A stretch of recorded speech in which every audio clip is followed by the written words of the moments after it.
Kublai Khan, The Life and Legacy of the Legendary Mongolian Emperor of China. Written by Charles River Editors.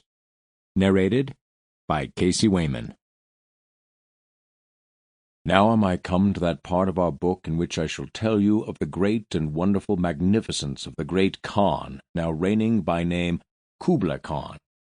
Khan being a title which signifieth the great Lord of Lords, or Emperor, and of a surety he hath good right to such a title. For all men know for a certain truth that he is the most potent man as regards forces and lands and treasure that existeth in the world, or ever hath existed from the time of our first father Adam until this day. Marco Polo.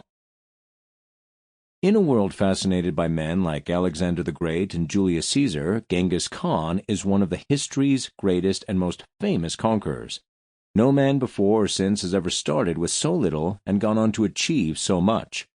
From a noble family, but raised in poverty that drove him to the brink of starvation, Genghis Khan rose to control the second largest empire the world has ever known, the largest being arguably the British Empire of the 18th and 19th centuries, and easily the largest empire conquered by a single man. And while many empires disintegrate upon the death of an emperor like Alexander the Great's, Genghis Khan's empire endured and was actually enlarged by his successors, who went on to establish dynasties that in some cases lasted for centuries. Though history is usually written by the victors, the lack of a particularly strong writing tradition from the Mongols ensured that history was largely written by those who they vanquished. Because of this, the portrayal in the West and the Middle East has been extraordinarily, and in many ways unfairly, negative for centuries, at least until recent revisions to the historical record. The Mongols have long been depicted as wild horse archers galloping out of the dawn to rape, pillage, murder, and enslave. But the Mongol army was a highly sophisticated, minutely organized, and incredibly adaptive and innovative institution, as witnessed by the fact that it was successful in conquering enemies who employed completely different weaponry and different styles of fighting, from Chinese armored infantry to Middle Eastern camel cavalry and Western knights and men-at-arms.